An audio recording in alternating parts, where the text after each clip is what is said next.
L'art de la frugalité. La frugalité à la française. Something tells me that if you move to France or if you are about to move to France, it's probably because you want to open yourself up to not only a new language but also a new culture, a new art of living, l'art de vie, and something that is quite different, I think, if we compare the USA with France, for instance. Not to make generality, I mean, for sure, like there is a different lifestyle, different type of people, but from what I gathered from my students, from my little experience that I have in the USA, I can tell that maybe a place like the US is more, I think, the consumerism, the loan. There is a lot of loan. I remember I wanted to buy a pair of jeans and they proposed to me to pay in 10 times. So I was like, what? I have never contracted any loan in my life. Not that I'm rich, that is not the case at all. I think we have this culture of waiting before spending, and spending is not the most important thing, and also we have a different way of spending, and that's why I like to speak about the frugality. And I'd like to, today I'm going to share 5 websites that French people, European use in link with the frugality, in link also with what I call l'économie collaborative, the collaborative economy where everything is not about the money, but exchange, human exchange, trust, transaction, like to say that there is another way of living. And often American friends, American students are a bit shocked to observe that life can be lived in a different way, and we don't need to have thousands of loans, like expensive cars and expensive everything, and maybe we can take pleasure in a different way. So that's what I want to show you today, and I think I can do several videos about it because I'm a big fan of collaborative economy, and I think it's a lot in the mind, because I find that a lot of people, for instance, have a little bit of resistance towards second hand. People don't like, for instance, to wear second hand clothes, or so let's speak about it. I personally have been raised in this culture. I've been raised to love a clothes to the bone, love the quality of the clothes, pay attention to have made in France clothes with high quality cotton, and to purchase it, if possible, second hand. That would be even better. Tell me if, I know that in the US you may have also this foraging culture, and myself, I think if I love second hand so much, it's because it activates this hunter-gatherer thing in me. I think as human we have this, and I love to hunt for a treasure, and that's why I like second hand. I'm going to tell you my 5 favorite apps I think that could support you in your new life in France, and that you can start using. Probably you know a few of them. You may be surprised by some other ones, and maybe you are not open yet to use them all, but let's speak a little bit about why you might benefit from using them. The first app that I like to mention, because I just used it recently, currently I'm in Nice. I stay at my student's house to look after their lovely dog. Kip is in my feet right now, he's a lovely corgi. And every day we are going to this coffee place because my partner loves specialty coffee. He's from New Zealand and just likes specialty coffee. So we go to this specialty coffee every day. We spend a fortune in coffee. And I had this app on my phone that I hadn't used for a while, which is called Too Good To Go. Too Good To Go. I was like, oh, let's have a look if Too Good To Go has something. So what is this app? It's an app to fight waste. Food waste, because all those restaurants, and not even just restaurants, maybe sometimes it's the florist, the supermarket, the organic store.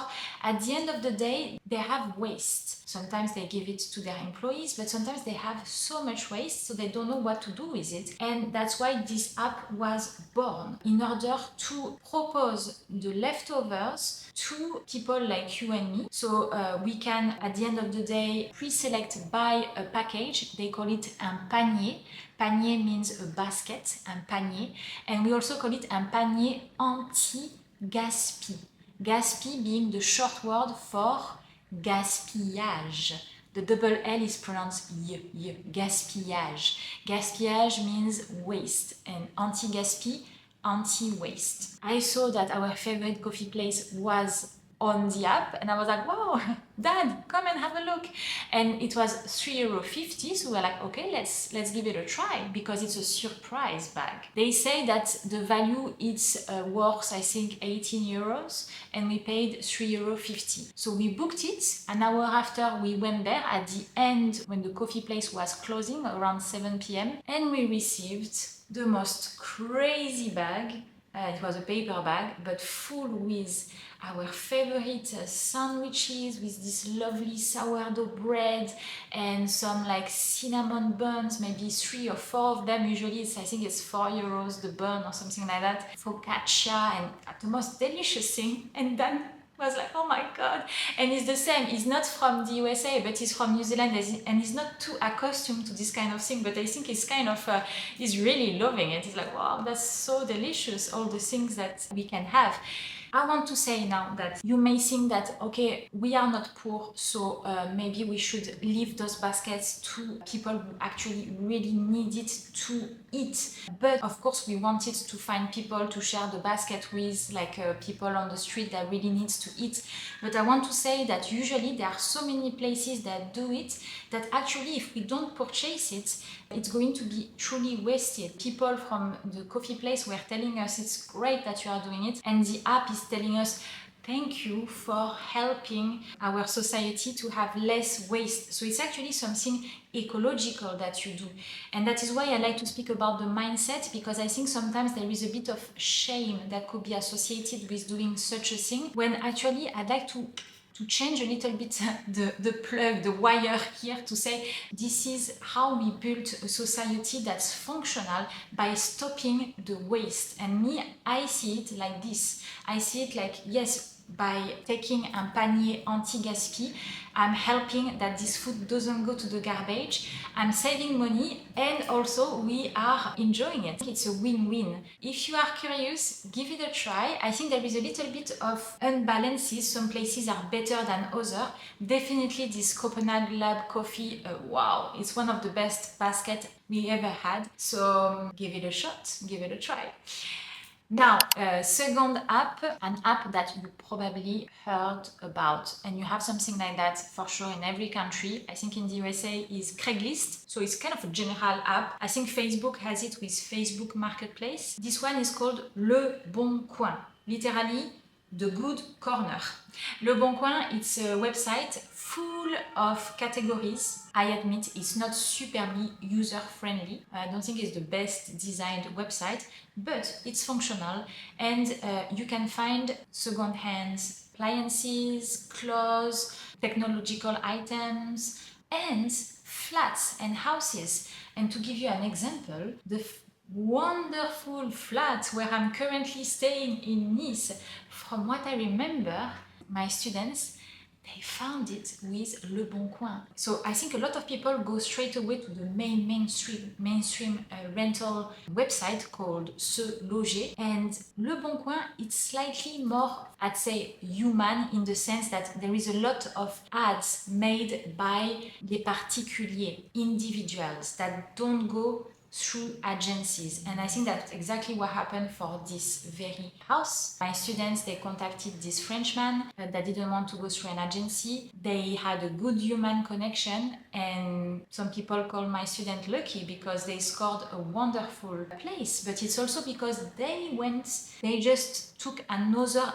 less beaten track. Can we say that? So they didn't go to the website or to the real estate agency that everyone was using. They just tried another way, and they found this hidden gem of a flat. You can find many things in Leboncoin. You can search by city if you want something in your own city. Personally, I use it when I purchased, I love bicyclettes, like those vintage Peugeot bike, and I often find really good ones when I need, because I had moved a lot in my life, so I had sometimes to sell my bike and buy a new one. So I usually get it from this website, and I also check out when I need a place.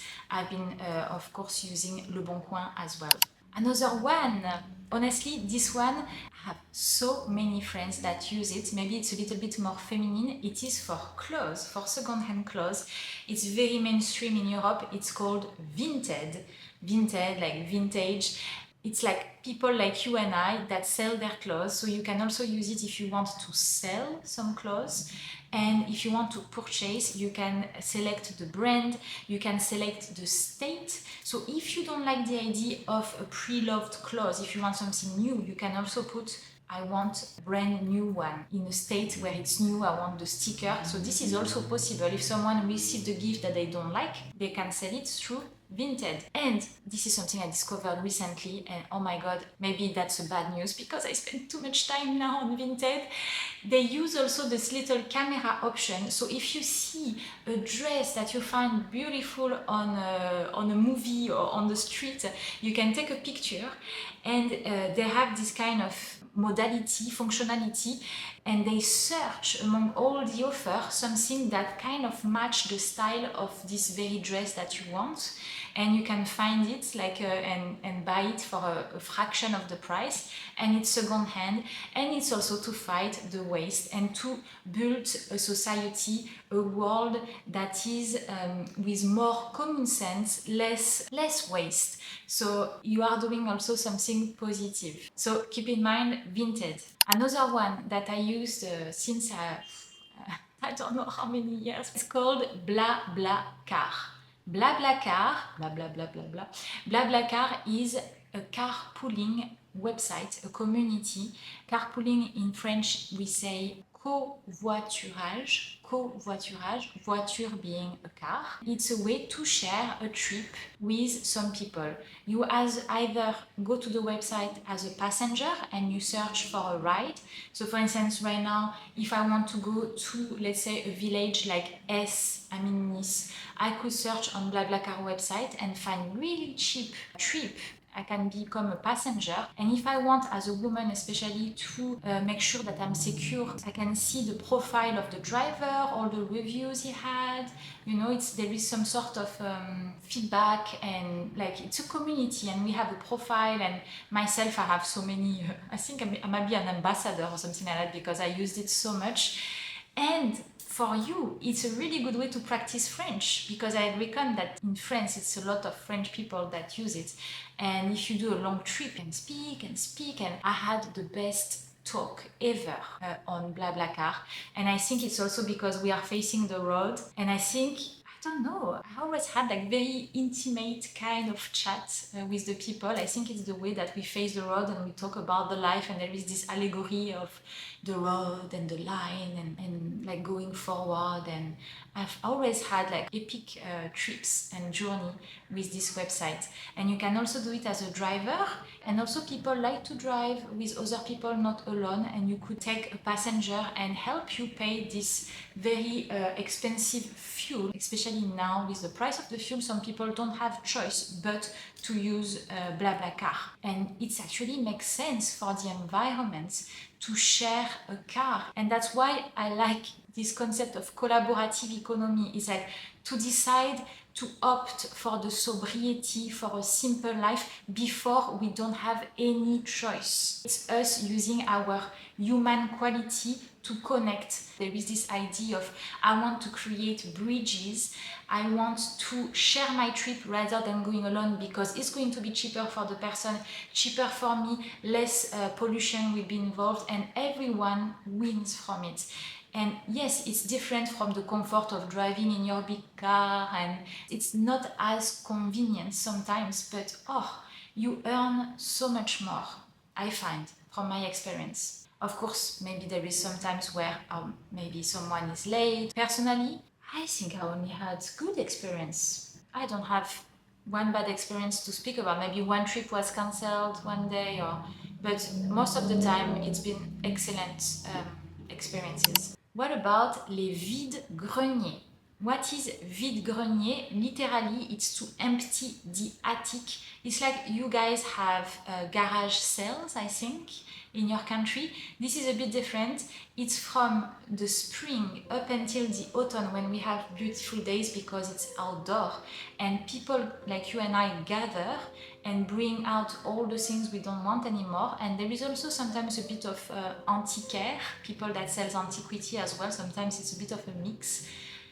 And it's fun. It's like sometimes there is music, people sells also cake or little things to eat and drink, and it's very good vibe, good atmosphere. It's, for me, the best way to spend a Sunday morning, dimanche matin, is to check on this very website I give you, which is called vide-grenier.org, and you have the list of the vide-grenier in your area.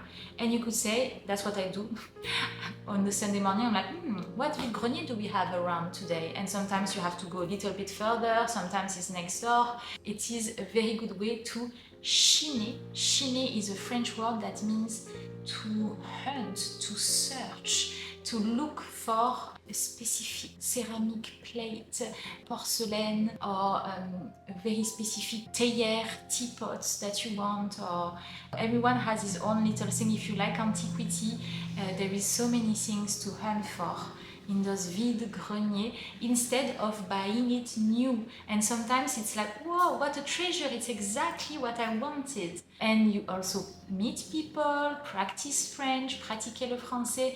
So if you have to furnish your house, I'd say that's the best way to do it, with vide-grenier. Voila, with those 5 websites, you have already a little bit of an overview of things that les Français, French people use. I'm going to do another video. Make sure you sign up so you can follow the next video. I'm going to do one about another app of collaborative economy that changed my life, like radically. I had resistance about it, and once I did it, it changed everything.